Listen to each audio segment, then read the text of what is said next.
देखिए, मैंने बीजेपी को वोट करके अपने वीडियो को इसलिए वायरल किया है कि मुसलमानों को डराया जाता है बीजेपी के नाम पर, और विपक्षी पार्टियां ये कहती हैं कि मुसलमान बीजेपी को हराने के लिए वोट करता है, और उनके जहन में, मुसलमानों के दिमाग में ये बात डाली जाती है कि बीजेपी को हराओ, नहीं तो बीजेपी आएगी तो आपके अधिकार छीन लिए जाएंगे, आपका वोटर अधिकार भी छीन लिया जाएगा। इसलिए मुसलमानों के दिल से वो डर खत्म करने के लिए मैंने वोट किया है। मैं दिल्ली में अगर बीजेपी सरकार बनेगी तो मैं फिर मुसलमानों से ये कहूंगा कि देखो, इन 5 सालों में मेरा कौन सा अधिकार बीजेपी ने छीना है, वो मैं दिखाने और बताने का काम करूंगा। एक नई सोच मेरे दिल में पैदा हुई है कि मुसलमानों के अंदर से वो डर खत्म किया जाए, जिस डर को लेकर मुसलमान हिंदुस्तान में जी रहा है। और वो डर कुछ बीजेपी नेताओं के बयानों की तरफ वजह से भी है, और उससे कहीं ज्यादा विपक्षी पार्टियां जो है मुसलमानों को डराने का काम कर रही हैं। इसलिए मैं उस डर को खत्म करना चाहता हूं। तो सर, आप मोदी जी की नीतियों से सहमत हैं? नहीं, देखिए, मोदी जी या मोदी सरकार की जो नीति है, अगर मेरे खिलाफ, देश के खिलाफ या मेरे धर्म के खिलाफ होंगी तो मैं उस पर खुलकर बात करूंगा। ऐसा नहीं कि मैंने सरेंडर कर दिया बीजेपी के लिए और मैं बीजेपी में शामिल हो गया हूं या मैंने उसकी सदस्यता ग्रहण कर ली है। मैं मुसलमान के दिल से उस डर को खत्म करना चाहता हूं जिस डर को लेकर मुसलमान हिंदुस्तान में जी रहा है।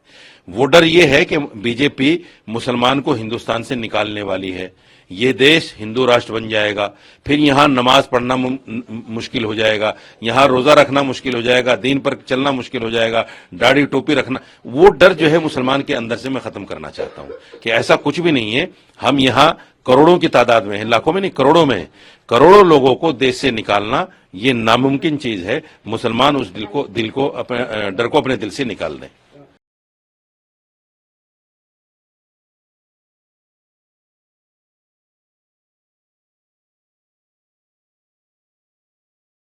सर, इस वीडियो के वजह से आपको काफी लोग आपकी आलोचना, हाँ, मुझे थ्रेड कर रहे हैं। देखिए, मुझे थ्रेड भी कर रहे हैं लोग। मुझे मेरे व्हाट्सएप पे कमेंट में जाइए आप, मुझे बाकायदा थ्रेड मिल रही है, बाकायदा मुझे डराया जा रहा है और कहा जा रहा है कि आप तो बीजेपी को बिक गए हैं, बीजेपी से आपने पैसा ले लिया है, या सीबीआई या ईडी का डर दिखा दिया गया है आपको भी। ऐसा कुछ भी नहीं है। न मेरी किसी बीजेपी के नेता से मुलाकात हुई, न बात हुई। मैंने तो मुसलमान के दिल से वो डर खत्म करने के लिए काम किया है।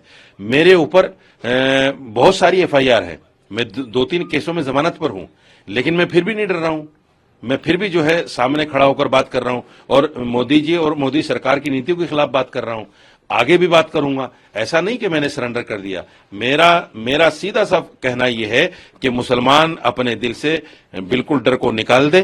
कोई भी पार्टी हमें हिंदुस्तान से नहीं निकाल सकती, हमारे अधिकारों को नहीं छीन सकती। ये डर हमें खत्म करना है। सर, लास्ट क्वेश्चन, आप मुस्लिम लोगों से क्या अपील करना चाहते हैं? मैं मुसलमानों से कहना चाहता हूं, अगर आपको बीजेपी से अपने अधिकारों को लेना चाहते हैं तो बीजेपी के आंख में आंख डालकर हम तभी बात कर सकते हैं जब हम बीजेपी को वोट देंगे। मैंने बीजेपी को वोट दिया है। अब मैं टीवी पर बैठकर बीजेपी के प्रवक्ता से यह कह सकता हूं कि मैंने वोट दिया है, मेरे अधिकारों का हनन मैं नहीं होने दूंगा। मैं ये बात कर सकता हूं। हम तभी कर सकते हैं जब वोट देंगे। जब हम वोट नहीं देंगे तो कोई भी नेता, कोई भी पार्टी ये कहती है जब आप हमें वोट ही नहीं देते हम क्यों आपकी बात करें। इसलिए हमें अपनी बात कराने के लिए, हिस्सा मांगने के लिए हमें उनके साथ मिलना पड़ेगा, लगना पड़ेगा। सर, आपका वीडियो अमित मालवीय जी ने भी रीट्वीट किया है, सर इस पे क्या बोलेंगे?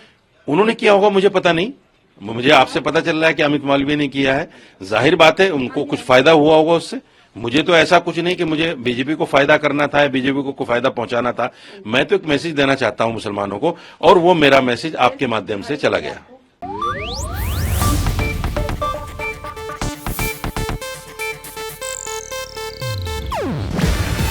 ಇದು ಏಷ್ಯಾನೆಟ್ ನ್ಯೂಸ್ ನೆಟ್ವರ್ಕ್ ಪ್ರಸ್ತುತಿ. ನೀವು ನೋಡ್ತಿದ್ದೀರಾ ಏಷ್ಯಾನೆಟ್ ಸುವರ್ಣ ನ್ಯೂಸ್.